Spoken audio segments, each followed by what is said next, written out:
रुझान सामने आए हैं, उसमें एक बात तय है, एक बात स्पष्ट है कि 14 नवंबर को परिणामों के बाद बिहार में एक बार फिर से एनडीए की सरकार बनने जा रही है। इसमें कोई संदेह नहीं। और ये कुछ खास जानकारी है जो मैं आपके साथ साझा करने आया हूं। आप सब मेरे अपने हैं, मैं चाहता हूं कि सही जानकारी आपके पास हो, ताकि चुनाव करते वक्त, फैसला लेते वक्त, निर्णय करते वक्त जानकारी के अभाव में रत्ती भर भी कोई गलती, कोई चूक हमसे न हो।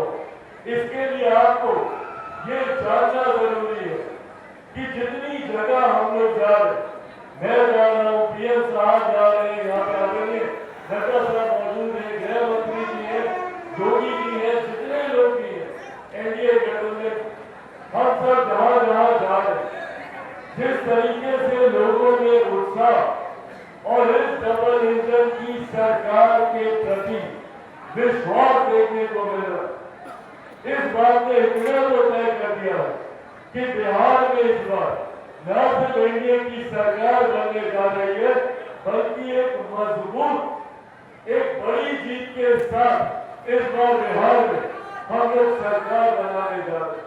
तो जब बिहार में ये सरकार बने तो अब ये बड़ी जवाबदेही आपके ऊपर है, जहाँ विक्रम की महान जनता के ऊपर है, मलेर से आए हुए लोगों के ऊपर है कि जब ये एनडीए की सरकार बने तो उस सरकार में आपकी विधानसभा का प्रतिनिधित्व करने वाला विधायक मुख्य धारा का विधायक होना चाहिए, एनडीए का विधायक होना चाहिए, सत्ता पक्ष का विधायक होना चाहिए, विक्रम से भारतीय जनता पार्टी का और मलेर से लोक जनशक्ति पार्टी रामविलास का विधायक होना चाहिए। ये जिम्मेदारी आप सबके ऊपर है। अगर गलती से कहीं कोई चूक हो गई हम लोगों से, तो अगले 5 साल विक्रम और मलेर की जनता को सिर्फ ये सुनना पड़ेगा कि भैया बिहार सरकार हमारी बात नहीं सुनती, मुख्यमंत्री हमारे काम नहीं करते, मंत्रिमंडल के लोग हमारी बात नहीं सुनते, केंद्र सरकार में हमारी सुनवाई नहीं होती। 5 साल तक वो विपक्ष का नेता आपको सिर्फ बहाने देगा और इसमें हम लोगों को क्या मिलेगा? कुछ नहीं।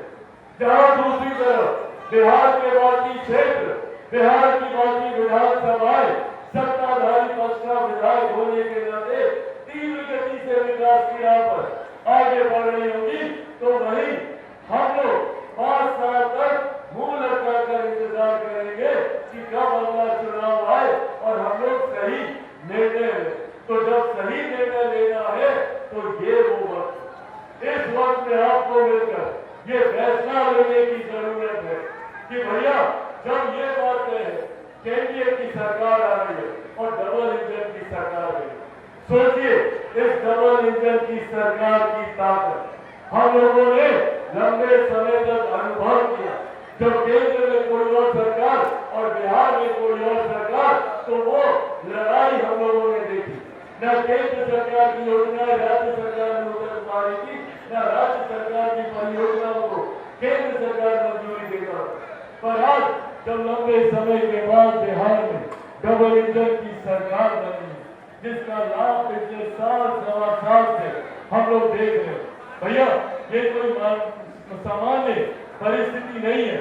पिछले सवा साल में मेरे प्रधानमंत्री बिहार में 12 बार आ चुके हैं चुनाव से पहले, और जितनी बार आए उतनी बार लाखों करोड़ों की परियोजनाओं को बिहार और बिहारियों के लिए समर्पित करके गए। ये दर्शाता है कि कैसे मेरे प्रधानमंत्री के लिए बिहार और बिहारी प्राथमिकता है। और ये डबल इंजन की सरकार का लाभ है कि इन योजनाओं को उतनी ही सहजता से मुख्यमंत्री नीतीश कुमार जी के नेतृत्व में धरातल पर उतारने का काम किया है। इसी का परिणाम है कि न योजनाओं का सिर्फ शुभारंभ हुआ, बल्कि उसका शिलान्यास भी प्रधानमंत्री जी के द्वारा हो। ये है ताकत डबल इंजन की सरकार।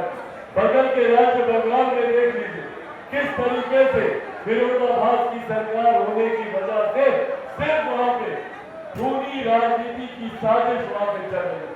सिर्फ वहां पे लोगों को डराया धमकाया जा रहा है। क्यों? क्योंकि विरोधाभास की सरकार है। बगल के राज्य उत्तर प्रदेश में देखिए, क्योंकि एक सोच वाली सरकार है, इसीलिए वो राज्य तीव्र गति से विकास की राह पर आगे बढ़ रहा है। इसीलिए साथियों, अब इस डबल इंजन की सरकार की व्यवस्था को बनाए रखने की जिम्मेदारी हम सब के ऊपर है। हम लोगों को सुनिश्चित करना है कि अगले 5 साल, और यकीन मानिए ये 5 साल हमारे लिए, बिहारियों के लिए स्वर्णिम काल के तौर पर होने जा रहे। आज ही एनडीए गठबंधन के तमाम वरिष्ठ नेताओं ने, जिसमें आदरणीय जेपी नड्डा साहब की मौजूदगी थी, मुख्यमंत्री साहब मौजूद थे वहां पे, आदरणीय मोदी जी मौजूद थे, आदरणीय उपेंद्र कुशवाहा जी मौजूद थे, पांचों दलों के नेतृत्व की मौजूदगी में जिस तरीके से आज संकल्प पत्र को वहां पे जारी किया गया, ये संकल्प पत्र अपने में दर्शाता है कि अगले 5 साल में किस तरीके से हमारी एनडीए की सरकार बिहार और बिहारियों के विकास के लिए हम लोग कार्य करने जा रहे हैं। और ये महज घोषणाएं नहीं, ये दूसरे दलों के नेता की तरह नहीं कि आएंगे तो फलाना कर देंगे तो ढिकाना कर देंगे। करोगे कैसे भैया? नहीं पता, समय आएगा तो बता देंगे। कैसे बताइएगा प्रभु? आपको तो पता ही नहीं है क्या कीजिएगा क्या। पर हम लोग जब कहते हैं कि हर किसी को रोजगार मिलेगा, उसके लिए हम लोगों ने वो रोड मैप तैयार किया कि कैसे बिहार के हर जिले में उद्योग खुलेंगे, कैसे ये व्यवस्था का निर्माण होगा कि न सिर्फ हमारे राज्य से पलायन रुके, बल्कि जो लोग पलायन करके बिहार से बाहर गए हुए हैं, उन लोगों को भी कैसे वापस हम अपने राज्य में लेकर। साथियों, मैं खुद लंबे समय से जब से एनडीए के साथ हूं, एक तरफ जहां हमारी सरकार का मंत्र है सबका साथ, सबका विकास, सबका विश्वास और सबका प्रयास, इसी सोच को बिहार में बल देते हुए, इसी सोच को बिहार में बल देते हुए मैं खुद पिछले लगभग 3-3.5 साल से निरंतरता में लगा हुआ हूँ उस सोच को तैयार करने के लिए कि कैसे मेरा बिहार मुख्य धारा के साथ जुड़े। और ये वादा मैंने आपसे किया है और मैं पुनः दोहराता हूँ कि अब वो दिन दूर नहीं जब हमारा प्रदेश, जब मेरा बिहार स्वस्थ और बिहारी स्वस्थ बनेगा। इस सोच के साथ हमारी सरकार आगे बढ़ने का काम कर रही है। साथियों, एक तरफ प्रधानमंत्री जी के नेतृत्व में हर बीते दिन के साथ हम लोग बिहार से जुड़ी हुई समस्या का समाधान करने का हम लोग कार्य कर रहे हैं। प्रधानमंत्री जी, मुख्यमंत्री नीतीश कुमार जी के नेतृत्व में पूरी एनडीए एकजुटता के साथ आगे बढ़ रही है। तो वहीं दूसरी तरफ महागठबंधन का बिखराव अपने में ये दर्शाने के काफी है कि जो नेता अपने घटक दलों को सम्मान न देते हो, वो कल को जीत के आने के बाद आपको या हमें क्या सम्मान देंगे, ये पूछिएगा इन महागठबंधन के नेताओं से, जिन्होंने हमारे राज्य में पलायन को शुरुआत किया, जिनकी वजह से हमारे राज्य से पलायन शुरू हुआ और निरंतरता में उनके रहते हुए बढ़ता गया। आज ये लोग बात करते हैं बिहार और बिहारियों के विकास की, इनके पास 15 साल से बिहार को विकसित राज्य बनाने के लिए, पर हर वो व्यक्ति जो मेरी पीढ़ी का है, मुझसे पहले की पीढ़ी का है, वो जानता है कि वो 90 का दशक कैसा था।